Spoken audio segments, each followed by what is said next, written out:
అందరికీ నమస్తే. Welcome to Kata Karthik. నేను మీ తిరుపతి. తెలంగాణ రాష్ట్రంలో రైతులందరూ రైతు భరోసా కోసం ఎదురు చూస్తున్నారు. రైతు భరోసా కాంగ్రెస్ ప్రభుత్వం ఎప్పుడు ఇవ్వబోతున్నారు? కొంతమంది జనవరి 1వ తారీఖు అని చెప్పినారు, కొంతమంది 5వ తారీఖు అన్నారు, 10వ తారీఖు అన్నారు, 15వ తారీఖు అన్నారు.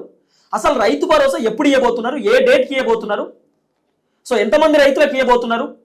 ఎన్ని వేల కోట్ల రూపాయల బడ్జెట్, ఎన్ని లక్షల ఎకరాలకు ఇవ్వబోతున్నారు? మరి సంక్రాంతి పండుగ లోపు రైతు భరోసా వచ్చేటటువంటి అవకాశం ఉందా అని చెప్పి రకరకాలుగా క్వశ్చన్స్ అడిగేటటువంటి కార్యక్రమం చేస్తున్నారు. రైతు భరోసా ఎప్పుడు రాబోతుంది అనేది ఈ వీడియోలో చాలా క్లియర్గా మేము ఎక్స్ప్లెయిన్ చేసేటటువంటి కార్యక్రమం చేస్తాం. రైతులు చూడాల్సిన వీడియో ఇది. మీ వాట్సాప్ గ్రూప్లలో, మీ సోషల్ మీడియా ప్లాట్ఫామ్స్లలో కూడా ఈ వీడియోని షేర్ చేసేటటువంటి కార్యక్రమం చేయండి. రైతు భరోసా కోసం బ్రీఫ్ అనాలిసిస్ చేయడానికి నా ముందు కార్తిక్ అన్న ఉన్నారు, ప్రముఖ రాజకీయ విశ్లేషకులు. కార్తిక్ అన్నతో మాట్లాడదాం. కార్తిక్ అన్న నమస్తే. నమస్తే. మొత్తానికి రైతు భరోసాకి సంబంధించినటువంటి వ్యవహారంలో తెలంగాణ రాష్ట్రంలో ఉన్నటువంటి దాదాపు 70-80 లక్షల మంది రైతులు ఎదురు చూస్తున్నారు. రైతు భరోసా ఎప్పుడు వస్తుంది, ఎప్పుడు ఇవ్వబోతున్నారు, రైతు భరోసా ఇచ్చే ఆలోచనలో కాంగ్రెస్ ప్రభుత్వం ఉందా లేదా, ఎంతమందికి వస్తుంది, ఎన్ని ఎకరాలకు వస్తుంది అనేది కొంత రైతులు ఎదురు చూస్తా ఉన్నారు. ఎప్పుడు వచ్చే అవకాశం ఉంది రైతు భరోసా? నిజానికి రేవంత్ రెడ్డి ప్రభుత్వం మీద వ్యతిరేకత ఉన్న వర్గం ఏదన్నా పెద్ద ఎత్తున ఉంది అంటే అది రైతాంగం. రేవంత్ రెడ్డిని సీఎం చేసింది ఆ వర్గమే. ఇక రేవంత్ రెడ్డి మీద తీవ్రమైనటువంటి కోపంతో ఉన్నది ఆ వర్గమే.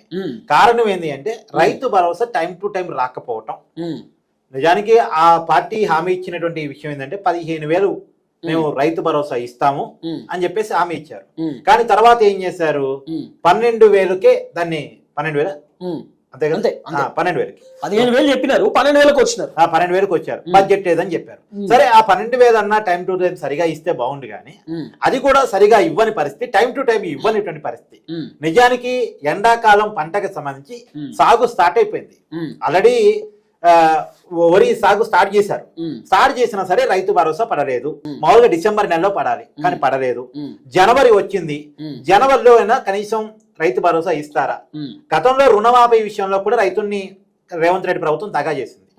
2023లో అధికారంలోకి వచ్చినటువంటి రేవంత్ రెడ్డి ప్రభుత్వం 2024 ఆగస్టు 15 కల్లా రుణమాఫీ కంప్లీట్ చేస్తానని చెప్పి ఆచరణలో మాత్రం అలా చేయలేదు.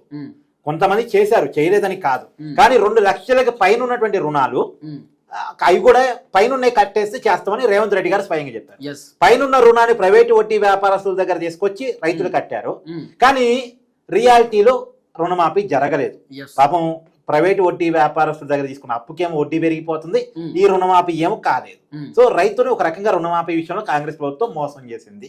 కానీ Rythu Bharosa time to time ఇస్తే కొంత రైతుల వ్యతిరేకత తగ్గింది, కానీ అది కూడా సరిగా లేదు. సరే, ఇప్పుడు మనకు వస్తున్న సమాచారం మేరకు, ప్రభుత్వ వర్గాల నుంచి వస్తున్న సమాచారం మేరకు జనవరి 14వ తారీఖు సంక్రాంతి పండగ వేళ రైతు భరోసాను విడుదల చేయబోతున్నారు. దానికోసం 9,000 కోట్ల రూపాయల బడ్జెట్ పెట్టుకున్నారు. 70 లక్షల మంది రైతులకు 1,50,00,000 ఎకరాలకు రైతు భరోసా రిలీజ్ చేయబోతున్నారు. అంటే 5 ఎకరాల కంటే తక్కువ ఉన్నటువంటి 5 ఎకరాలు అంతకన్నా తక్కువ ఉన్నటువంటి రైతులకు రైతు భరోసా నిధులు జనవరి 14వ తారీఖు సంక్రాంతి పండుగ సందర్భంగా రిలీజ్ చేయబోతున్నట్టుగా మనకు అందుతున్న సమాచారం. అంటే దాదాపు 3 ఎకరాలు ఉన్న వాళ్ళే 50 లక్షల మంది ఉన్నారు మన దగ్గర. ఎస్, అవును. చిన్న సన్నకారు రైతులే మనకాడ ఎక్కువ. 5 ఎకరాల కింద ఉన్న రైతులకు గనక దాదాపుగా ఇచ్చేస్తే 80-85% అయితే ఖచ్చితంగా రైతాంగం కంప్లీట్ అయిపోతుంది. మిగతా 10-15% చిన్నగా రిలీజ్ చేయొచ్చు, లేదా వాళ్ళకి ఇవ్వకపోవచ్చు కూడా. ఇప్పటికే రేవంత్ రెడ్డి ప్రభుత్వం చెప్తుంది, సాగు చేయని భూములు, తర్వాత గుట్టలు కుంటలు ఏదైతే ఉన్నాయో వాటి విషయంలో మేము ఇవ్వమని చెప్పేసి చెప్తుంది. శాటిలైట్ సర్వే చేస్తున్నారట, అధికారుల నుంచి రిపోర్ట్ తెప్పించుకుంటున్నారు.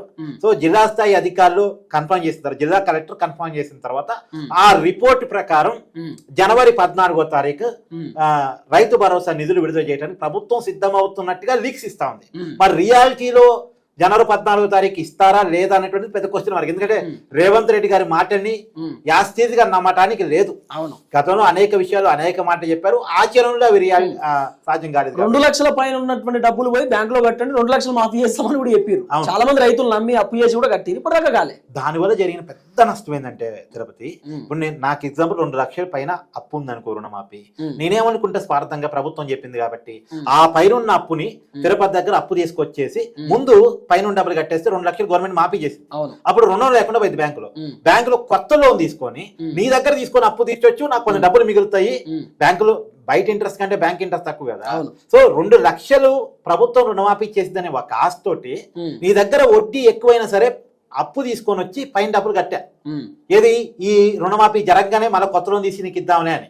కానీ ప్రభుత్వం ఈ రుణమాఫీ చేయకపోవటం ఫలితంగా నీ కాడున్నటువంటి అప్పుకి వడ్డీ పెరుగుతుంది. తర్వాత ఈ రుణమాఫీ ఇది ఇలానే ఉంది, ఇది కాలేదు. ఇప్పుడు 2 లక్షల కింద 1,99,000 ఉందనుకో ఎగ్జాంపుల్, నేను పైన కట్టేసా, ఇక 1,99,000 మిగిలింది. కానీ ఈ 1,99,000కి మళ్ళీ వడ్డీ పెరుగుతుంటది కదా బ్యాంకులో.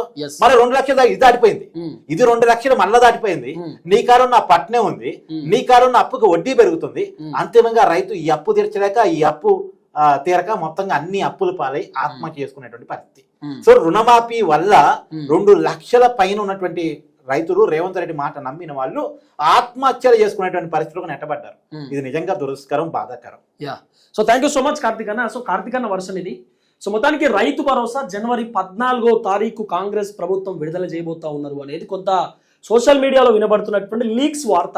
ఎందుకంటే రేవంత్ అన్న రేపు అని చెప్పి ఎల్లుండి కూడా విడుదల చేసేటటువంటి పరిస్థితి ఉన్నది తెలంగాణ రాష్ట్రంలో. సో కాబట్టి మాక్సిమం 14వ తారీఖు అనేది కొంత వినబడుతున్నటువంటి వ్యవహారం. 5 ఎకరాల లోపు ఉన్నటువంటి వాళ్ళకి 9,000 కోట్ల రూపాయలు రిలీజ్ చేయబోతా ఉన్నారట. శాటిలైట్ సర్వే ఆల్రెడీ నల్గొండలో అక్కడిక్కడ జరుగుతూ ఉందట. సో అగ్రికల్చర్ అధికారులు కూడా విలేజ్కి వెళ్ళి కొంత వెరిఫికేషన్ చేస్తూ ఉన్నారు. సో రైతుల దగ్గరికి పోయి ఎన్ని ఎకరాలు పంట పండిస్తున్నారు, ఏమేమి పంట పండిస్తున్నారు, మీ భూమి ఏంది, రాగడి మట్ట, ఎర్రమన్నా, లేకపోతే ఇట్లా ఉంటాయి కదా. సో దాంట్లో అట్లా భూములు కూడా రాసుకుంటా ఉన్నారట. తర్వాత అన్ని డీటెయిల్స్ తీసుకొని 14వ తారీఖుకి సంక్రాంతి పండుగ రోజు రైతు భరోసా రిలీజ్ చేసేటటువంటి కార్యక్రమం చేయబోతున్నట్టుగా కొంత వినబడుతున్నటువంటి వ్యవహారం. చూద్దాం ఏం జరగబోతుందో. అందరికీ నమస్తే, థ్యాంక్ యూ సో మచ్. జై తెలంగాణ.